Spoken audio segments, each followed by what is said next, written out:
Vamos a desarrollar la clase número 2 correspondiente a la unidad 1 de nuestra asignatura de Construcciones 3. El tema de la clase es muros estructurales y diafragmas y gradas. El objetivo pues conocer lo relacionado a los muros estructurales, diafragmas y gradas. Los muros estructurales son los muros o paredes que dentro de una edificación cumplen una función estructural, ya que soportan las cargas generadas por arcos, bóvedas, vigas, losas, etc. Es importante indicar que en épocas anteriores fueron muy empleados en lo que se refiere a la construcción civil. Tenemos diferentes tipos de ellos: el tapial de adobe, los muros de piedra, los muros de ladrillo, los muros de bloque, los muros de hormigón en masa. Con el aparecimiento del hormigón armado fueron cayendo paulatinamente en desuso. Efectivamente, estamos hablando de que a principios del siglo XX, con el aparecimiento del hormigón armado, pues el concepto estructural fue cambiando, ¿no? Ya dejó de utilizarse elementos muy voluminosos, digamos, ¿no?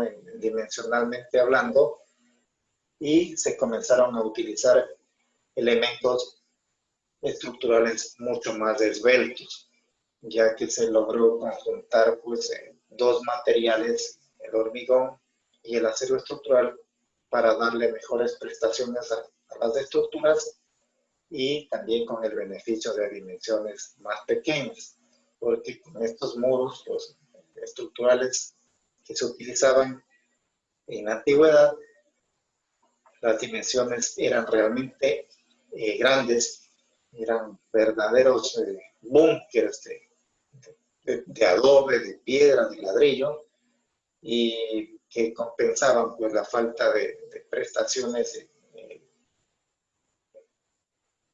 estructurales con sus grandes dimensiones, ¿no?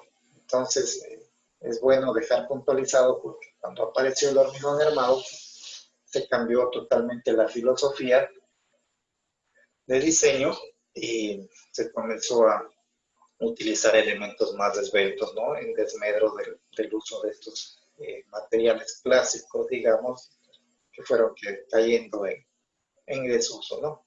Aquí tenemos las imágenes de los muros de carga, ¿no? Tenemos claramente establecido porque, por ejemplo, esta pared que está acá, además de estar dividiendo o separando, está siendo parte del conjunto estructural, está absorbiendo las solicitaciones que le va a transmitir, por decir algo, esta viga, ¿no? Las cargas van a ser aquí en esta parte de aquí, estas cargas van a ser transmitidas a través de esta pared, de este muro de mampostería hacia la parte inferior. Tal cual, en este otro caso de acá, vemos claramente que este muro está transmitiendo o va a transmitir en cierto momento por las cargas que vienen producidas desde la parte superior. Acá tenemos una pared con una ventana. De igual manera, recordemos que en la parte superior de la ventana nosotros tenemos un elemento que conocemos con el nombre de dintel, ¿no?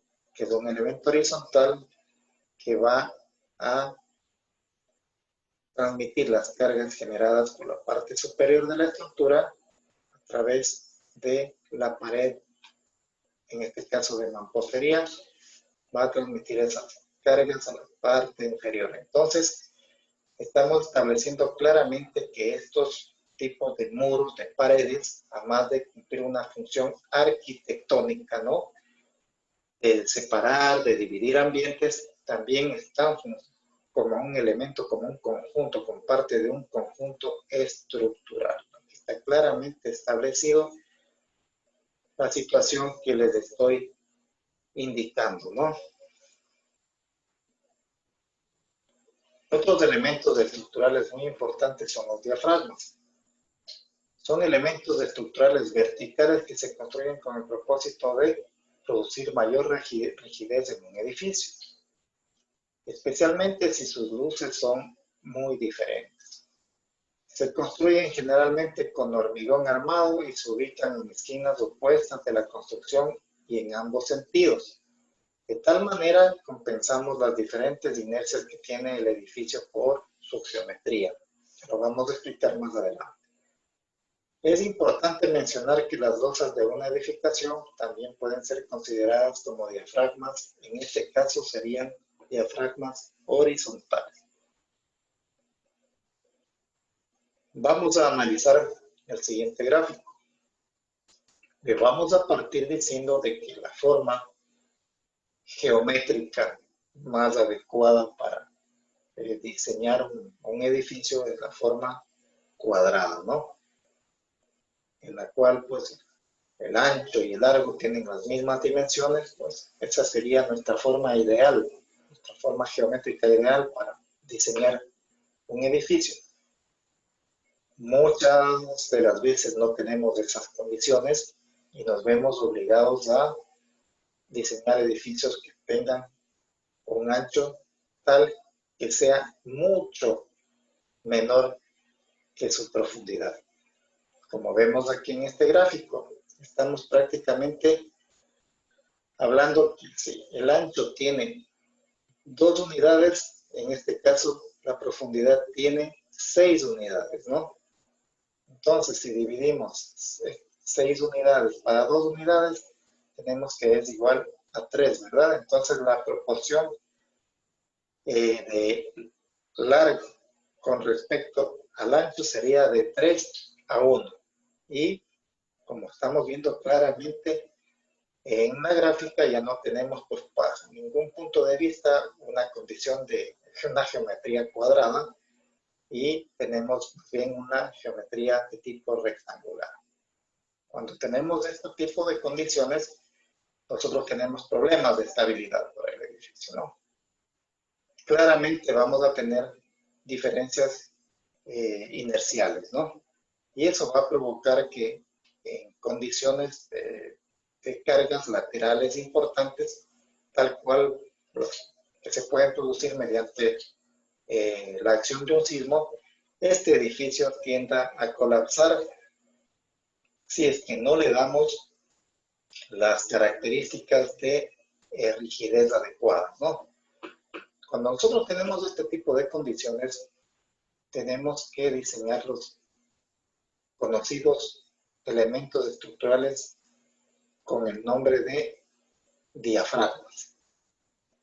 En este caso nosotros tendríamos, y de acuerdo a lo que acabamos de ver en la lámina anterior, en la diapositiva anterior, que son elementos verticales, dicen, ¿no?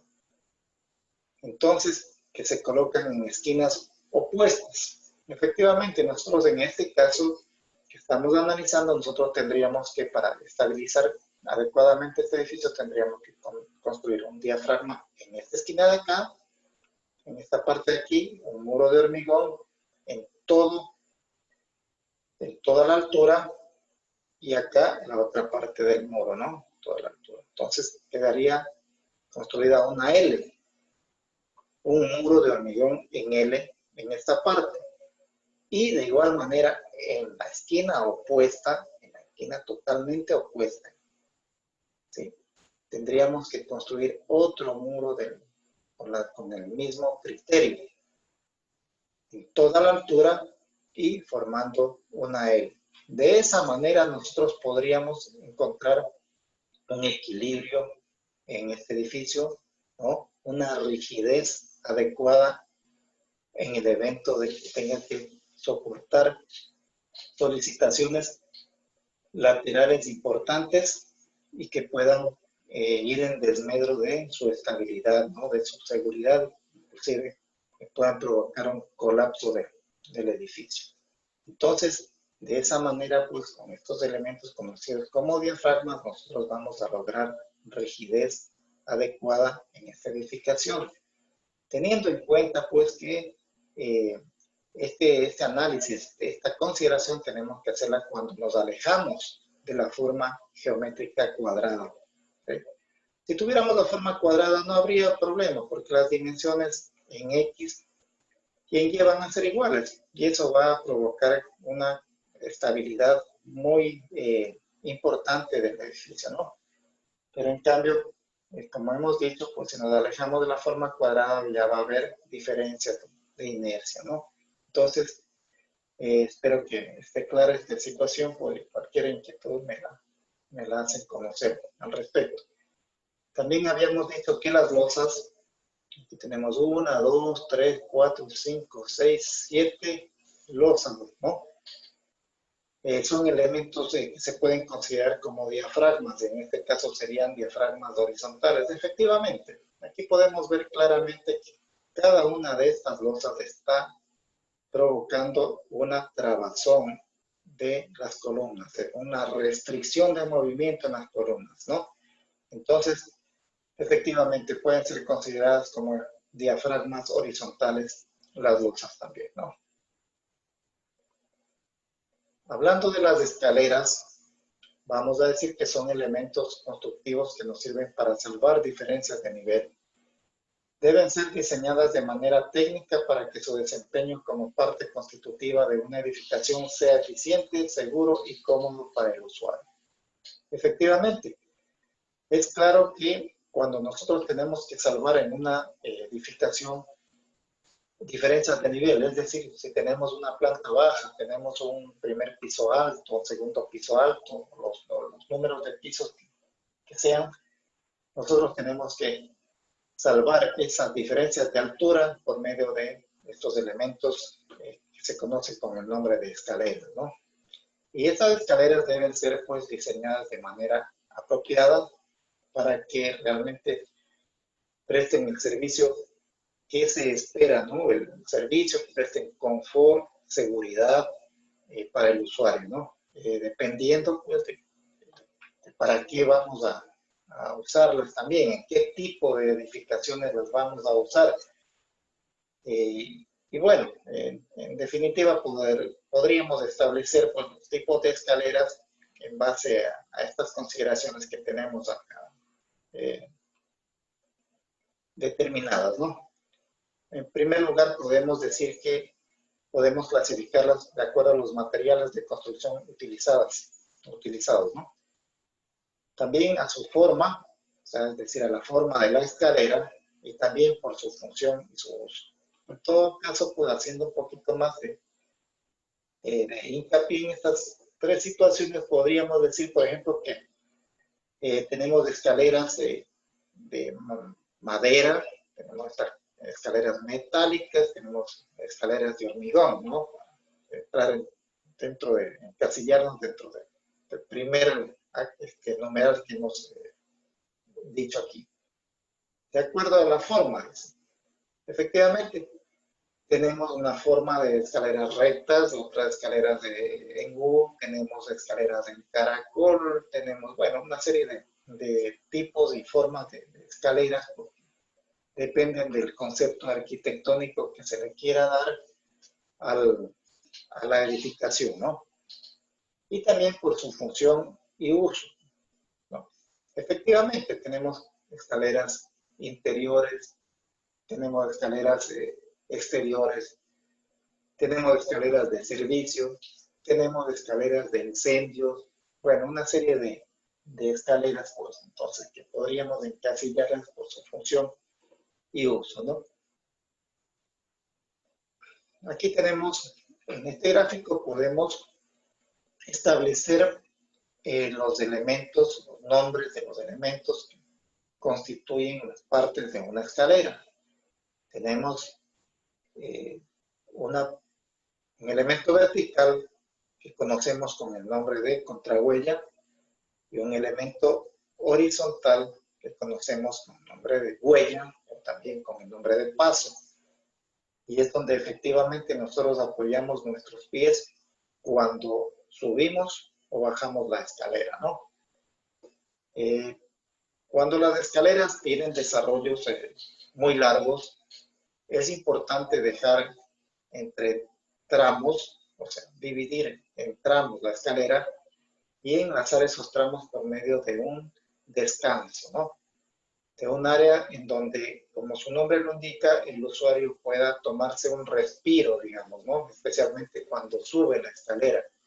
Porque imagínense ustedes una escalera con un desarrollo importante, pues algún rato va a provocar un poco de falta de aire, digamos, ¿no? De cansancio en el usuario. Entonces siempre es bueno, pues, por este motivo y por motivos de confort en general, pues, estimar siempre descansos, ¿no? En las escaleras para poder solventar estos eventuales problemas que les acabo de manifestar. Existe una fórmula muy utilizada para el cálculo de los elementos de una escalera, que es la que les estoy compartiendo aquí. 63 centímetros es igual a 2 contrahuellas más una huella. Aquí estoy estableciendo, pues, estoy especificando la simbología, pues, CH es la contrahuella, H es la huella. Además de eso, estoy mencionando unas especificaciones elementales para las escaleras, ¿no? Estoy diciendo que el ángulo de inclinación de una escalera debe estar entre los 30 y los 40 grados. Es decir, que siempre cuando estamos diseñando una escalera debemos tratar de encasillarnos entre estas inclinaciones, ¿no? Inclinaciones mayores o menores van a redundar directamente en el confort que va a brindar esa escalera, ¿no? Ya van a ser escaleras que van a causar molestia al usuario antes que prestaciones apropiadas, ¿no? De igual manera, una contrahuella, o sea, es la dimensión pues, vertical, ¿no? Debe estar entre los 17 y los 18 centímetros. Es decir, que una contrahuella muy apropiada va a tener en promedio una altura de 17,5 centímetros, ¿no? Ese es un dato que debemos tomar en cuenta cuando estamos diseñando escaleras. Y la huella debe estar entre los 24 y los 28 centímetros, ¿no? Es decir, esta dimensión, para que funcione de forma apropiada, debe estar entre los 24 y los 28 centímetros, ¿no? Entonces, para que nosotros podamos apoyar nuestros pies de manera adecuada, más que todo con seguridad, y no vaya a una dimensión equivocada pueda provocar un accidente en el usuario, ¿no? Entonces, debemos tomar en cuenta estas especificaciones de manera general, como estoy diciendo aquí, ¿no? Es importante aclarar que estas especificaciones son de carácter general y que dependiendo del tipo de escalera en particular pueden sufrir variaciones, ¿no? En este caso, pues, es bueno mencionar que no es lo mismo diseñar una escalera para una vivienda familiar que diseñar una escalera para un edificio de oficinas, por ejemplo, ¿no? Hay que tomar en cuenta, pues, que los servicios que van a prestar son para diferentes, las condiciones van a ser totalmente diferentes, ¿no? Entonces, basándose en estas circunstancias, pues nosotros tenemos que diseñar la escalera. Hay una variante de esta fórmula que les acabo de mencionar aquí, que en vez de 63 centímetros utiliza 64 centímetros, ¿no? Entonces, no les llame la atención que en cierta literatura, en ciertos elementos de consulta, ustedes van a encontrar en vez de los 63 centímetros, 64 centímetros. Yo siempre lo he utilizado 63 centímetros. Siempre he trabajado con ese valor y ahora pues no voy a redundar demasiado en el tema, ¿no? Como les digo, se pueden utilizar ambos valores sin ningún problema. Es muy importante, jóvenes, el tema de las escaleras, tener muy en cuenta el cálculo es relativamente sencillo, pero en el aspecto constructivo, uno de los elementos que causa mayor problema para ser puesto en obra son las escaleras, ¿no? Entonces, las escaleras hay que saberlas replantear apropiadamente en obra, ser muy cuidadoso con el dimensionamiento de cada uno de los peldaños y de toda la geometría de la escalera, porque resulta que muchas veces al quedar construida la escalera, nos damos cuenta que hubo algún error y ese error nos va a provocar dolores de cabeza tremendos. Entonces siempre hay que ser cuidadoso con el tema de las escaleras. Yo les recomiendo y les sugiero sus prácticas profesionales, cuando tengan la oportunidad de trabajar en algún proyecto con el tema de las escaleras, sigan el proceso muy acuciosamente desde el principio, ¿no? Desde el replanteo de la escalera. Aprendan a replantear perfectamente una escalera, a chequear bien sus dimensiones para que estén seguros de que al terminar de ser construida, pues quede como debe quedar la escalera, digamos, ¿no? Teniendo en cuenta el material con que va a ser recubierta, todas esas cosas, ¿no? Porque como les digo, me parece un tema sencillo, pero generalmente el tema de las escaleras es uno de los temas que da dolores de cabeza el rato de construirlas.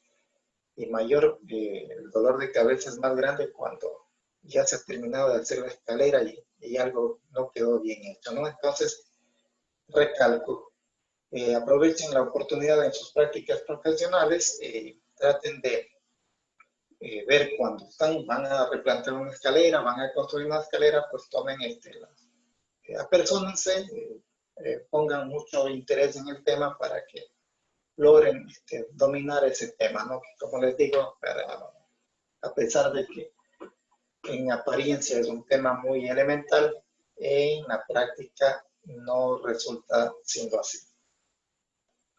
Finalmente, pues aquí, jóvenes, les estoy dejando unas actividades. La primera actividad dice que empleando la fórmula descrita para el cálculo de los elementos de una escalera, calcular el tamaño de la huella si tenemos como dato un valor de contrahuella de 15 centímetros. Es decir, le estoy dando como dato la contrahuella en este caso, ¿no? Estoy dando este dato de aquí, ¿no? La contrahuella, es decir, aquí, esto va a ser 15 centímetros. Ese es el dato que les doy y les estoy pidiendo calcular la huella, ¿no? Calcular esta huella de aquí. Entonces tienen acá, ya tienen 15 centímetros, tienen todos los datos, tienen que despejar de la fórmula, calculan cuánto va a tener este valor, la huella en centímetros, ¿no? Entonces, les pido verificar los datos y los resultados obtenidos, comparar con los valores de especificación general y comentar al respecto, ¿no? Entonces, ustedes, esto es el dato, comparan ese dato con las especificaciones que les acabo de dar y de igual manera, pues, calculan la huella y todo eso. Ustedes hacen una comparación con estas especificaciones de aquí, ¿no? Y hacen comentarios, ¿no? ¿Qué les parece? ¿Qué encontraron que no está bien? ¿Qué se debería cambiar para lograr entrar dentro de especificaciones? El foro es de análisis de temas prácticos y es jóvenes que ya vayan haciendo una propuesta para su trabajo práctico, ¿no? Para el trabajo, digamos, práctico que ustedes tienen que desarrollar en el presente ciclo, entonces ya vayan pensando en los temas que individualmente podrían ir manejando y ir desarrollando para cumplir con este requisito, ¿no? Entonces, eso es importante también que ustedes participen en el foro haciendo los planteamientos para irlos analizando en conjunto conmigo, ¿no? Y por último, les estoy pidiendo que estudien a profundidad todos y cada uno de los temas planteados porque tenemos que programar ya el test de la unidad. Entonces les pido, por favor, que estudien todo lo que sea planteado como temas como consultas y todas esas actividades. Es bueno decir que material de consulta les he puesto material suficiente. Ustedes también recuerden que tienen la obligación de auto prepararse y en todo caso pues yo espero de que logren tener una preparación y un estudio adecuado de los temas que hemos enfocado y que eso se refleje en los resultados del test que yo tengo que tomarles a ustedes para evaluar su avance de conocimientos en la materia. Eso sería todo por esta clase, pues nuevamente les pido disciplina para estudiar, responsabilidad y dedicación. Les agradezco mucho